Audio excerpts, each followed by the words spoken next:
Hey guys, it's Chris. Welcome back. So guys, I decided today to share my personal testimony of how I became a born again Christian. Now, this is going to be a little bit longer video, so please keep that in mind. So, let me give you some context.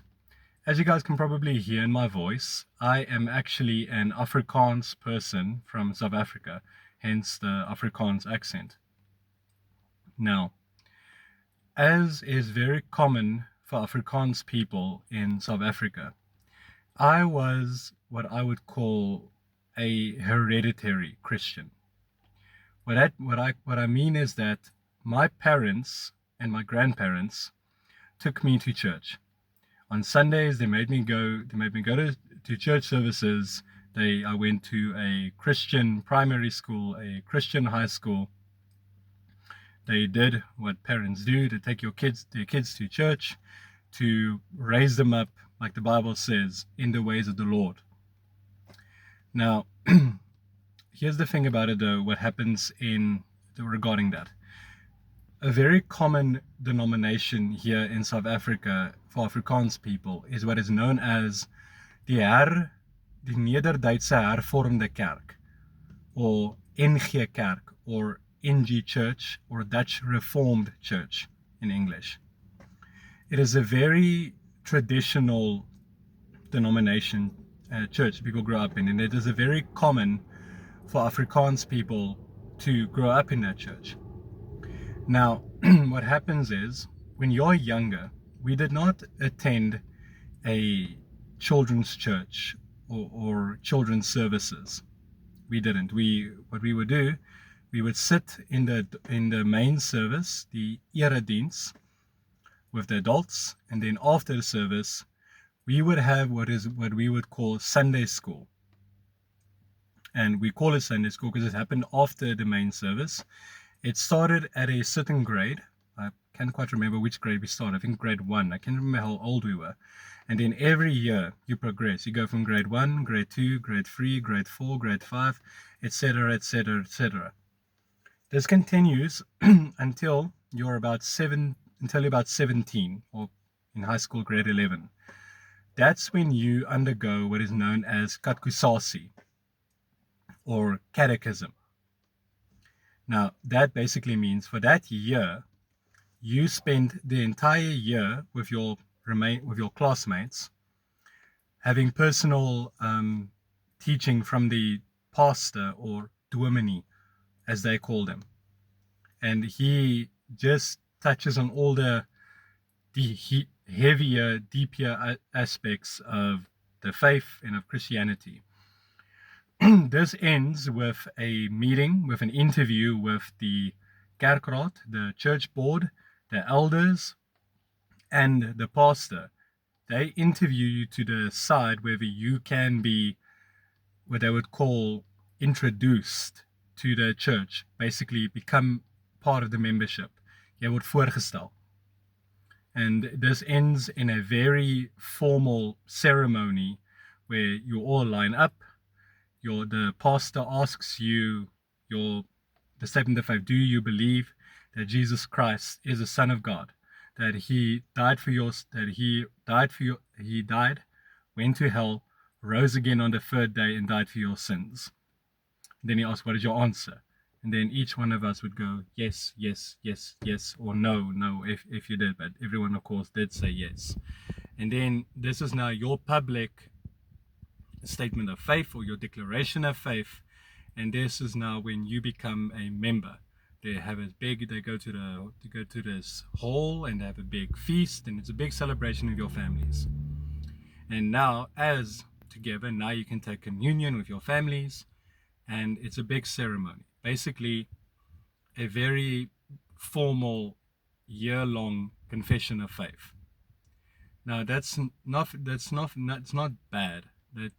That's the way they do things. But what people really don't quite understand is that, like I said, I was what I would call a hereditary Christian. I went to church because my parents told me to. They took me to church. I was raised that way. But I never personally had a relationship with God myself. My Bible, I remember, was buried under a lot of stuff on my vanity. I never read my Bible. I never worshipped outside of singing songs in church. I never truly wanted to know God personally. I would pray, of course. I mean, when I was in high school, I would pray, "Oh God, help me with this exam. Oh God, give me money. Oh God, give me a girlfriend." I would never thank Him. I just God, give me things. And many people can relate to this. I knew about God. I knew all the Bible stories. I knew about Moses and Noah, and I know the basics of the gospel of Jesus dying on the cross and rising again. I knew those, but I was not devout. I just went to it. I went because my family told me to, because I was raised that way. So what happened? After catechism, now I'm officially a member of the church. I'm officially now confirmed. And now my parents, who for all those years had me under their thumb and made sure that I would go to church, no longer have to. So I'm not made to go to church anymore. And then I never set foot in a church again. I didn't go to that church or any other church for the next 2 years. And this is very common. You've graduated, and you don't go back. So this is where I found myself. Grew up, all that. If you ask me, do I believe in Jesus? Yeah, definitely. I believe in Jesus. I'm a Christian, good Christian guy. You know what I'm trying to say. So, after high school, I met a girl named Nicole. Um, I've, she was the very first and biggest, the biggest, first, one of the biggest loves of my life. In my life, I've only truly ever loved three women. Truly, truly loved. She was my very first girlfriend. Madly in love with her, deeply cared about her. So when we broke up in 2011, I was devastated. I was in a deep depression, and this is you can people would find me, my sister, my family, my sister's friends would find me in the middle of the day, just find me sobbing my eyes out, breaking down, depressed. I was in a terrible, terrible, terrible space. Now, I was busy studying at college, business management, and what happened, this is now where I get to my testimony. On the 7th of August 2012, it's a very significant day for a few reasons, but I'll explain now. That morning, I went to college, like for class as normal, but before I attended the classes, I was sitting in my car, and I don't know how to describe it, but I had this expectation. I don't know. I just knew something is going to happen today. I don't know how to explain it. I just knew that I knew something's going to happen. And I went about my class. I did my thing. When I had a break in my schedule, you can call it recess or whatever, then we came outside. It was snowing. It was snowing. Now, for those of you who are in South Africa, you know how big that is for us, because we almost never get snow, especially not here in Gauteng. And it was snowing. And I went outside, and God spoke to my heart. When I say God spoke to my heart, let me be clarify. I did not hear an audible voice like I'm speaking to you right now. He spoke to my heart. I knew. It's an inward knowing what he speaks to me. It's like I knew what he was telling me in my heart. If it makes sense. If you don't quite understand, I can explain. DM me and I'll explain to you further. But here's what happened. In my heart, I heard God tell me, as I am making the earth white with snow, come to me and I will make you white as well. I heard that in my heart, and one of my first thoughts was, you are real. Like, oh my gosh, you're real. I promise you. And that's what I thought and what I told him. I had been raised hearing about him, learning about him, singing songs about him, all the stories, my entire life. But for the very first time, God made himself real to me. I met the God who I believed, who I claimed I believed in. You see, when I grew up in that church, I went through the motions. I went to church, I would sing the songs, I would put a little 10 rand in the little plate, my tithe. I did everything I needed to do. I went through all the motions. But I never truly, like I said, connected with God. I never truly knew him personally, like a father figure or a friend. I never truly trusted. I never truly had believing faith. I had a religious idea, what was taught to me, religious ideas. I read a book about him, and because I was taught that way. And for the first time in my life on that day, I met the one who I was reading about, who I believed about, who made himself real to me. And I can tell you, it was radical. Now, I didn't immediately go fall to my knees or repent. It was a couple of days later. That weekend, I used to go playing cards on the weekends. And that Sunday night, I remember I had just dropped off a friend at his house, and he asked me, are you going to go play some cards now? And I don't know why. I feel I now know, actually, it was God drawing me, but I just had this burning compulsion, this burning, yearning desire in my heart. And I told him, no, I'm going to church.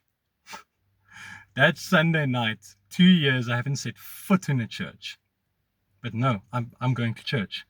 I got in my car and I sped to my old church that I grew up in. And when I walked in, I felt like the dirtiest, filthiest hypocrite ever. Like, yeah, I remember walking around thinking, look at all these Christians having their life together. Look at me. I'm a hypocrite. I don't belong here. I don't, you know, they're going to look at me and they're going to judge me. They're going to call me a sinner. And they would be right. And there was a young lady there. When she saw me, she didn't condemn me. She didn't say anything. The first things she did when she saw me was tell me, oh my goodness, I am so happy you are here. We missed you so much. And she gave me the biggest, warmest hug. And I broke down. I broke down sobbing. I had never felt this community, this love, this care before. When I sang the songs again during this service, but oh boy, this time when I lifted my hands with tears in my eyes singing, I meant every single word with every fiber of my soul. I meant it. I wasn't just singing, Jesus loves me, yes I know, for the Bible tells me so. This time I was worshiping the God, and I knew he was real. I made an appointment with the pastor to meet with him at his house the following week, and I had officially given my heart to the Lord that following week. And I had officially become born again, and I got radically saved. So I know many people have these testimonies. This is mine. Now, the reason I'm sharing it is because maybe you are like me. Maybe you were the same as me. Oh yeah, by the way, I wanted to say something before I get into that. I found out later, when God told me, I will make you as white as wool. Isaiah 1 verse 18 says, come now, let us settle this. Though your sins are like scarlet, I will make you as white as wool. Though they are as red as blood, I will make them as white as snow. The promise God gave me came right out of His word that He made. That's not a coincidence. And this is after, years after I got saved, that I found this verse. Now, maybe you are like me. Maybe you grew up in the church, whether it was in the Dutch Reformed or any other church, you went through the motions. Your parents made you go to church, you went through it. You can say, I was raised in the church all my life, but you never, like me, you never truly connected. You read the Bible, but it was just a book. It was just a book with some good stories or some good ideas. How to be a nice person.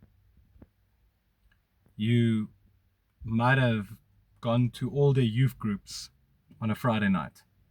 You might have gone to all the camps. You've gone through all the motions, maybe even now. You go to church, you sing the songs, you read the Bible, you put the money in the plate, you do everything you're supposed to do. But it doesn't feel real. It feels autonomous, like you're just ticking the boxes, just checking another checklist. Just tick, tick, tick, tick. But it's not real to you. That's where I was. And this is who I would like to speak to you. God is waiting for you and waiting to show Himself real to you. He is waiting to prove how good and faithful and loving He is to you. He is waiting with arms open. You know what? He actually desires to spend time with you and know you more than you could ever do with Him.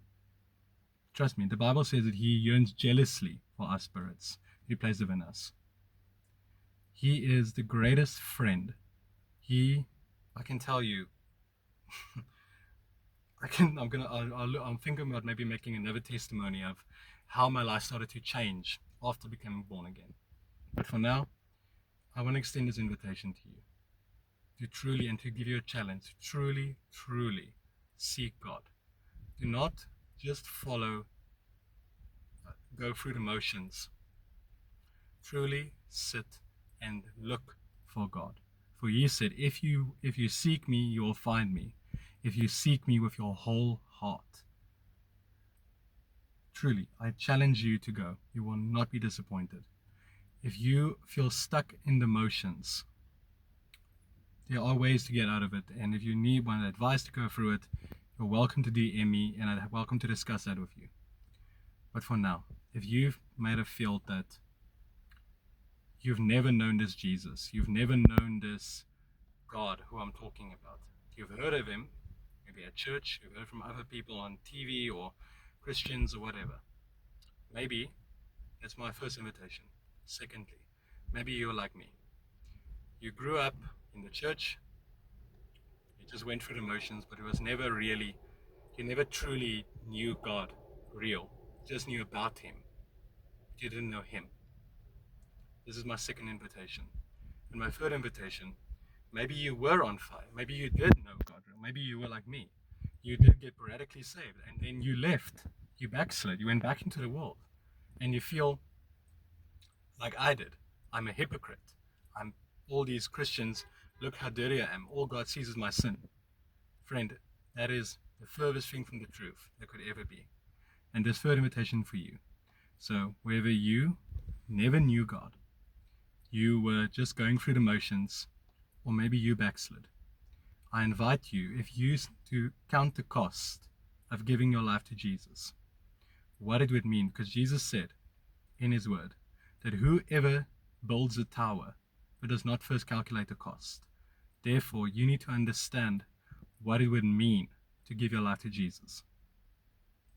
And if you are ready and willing to pay that price and to count the cost, then please pray this prayer with me. Dear Heavenly Father, I come to you now, just as I am. I believe that you are the Son of God, that you died,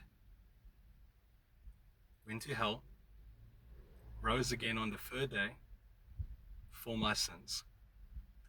I forgive everyone who has hurt or offended me, and I ask forgiveness for my sins right now. I confess with my mouth and declare openly that you are Lord. And therefore, praise God, I am now your own born-again child, and I will live for you fully and completely until I see you on that day, face to face. Praise God. Amen. Now, if you pray that prayer sincerely, then praise God, you are now a born-again child of God. All your sins, all your past, all those mistakes, all your history have been wiped away. And the Bible says that heaven is rejoicing of your coming home. Now, if you would like next steps on how to get closer to get back closer to God, or how to find a good church, or what to do, please DM me. Do not walk this road alone. I attend a weekly Bible study here. If you're on the East Rand in the Gauteng, please DM me. You are welcome, more than welcome. You'll be by a lovely group, lively group of young people or older people to welcome you, to grow with you, and support you in your walk.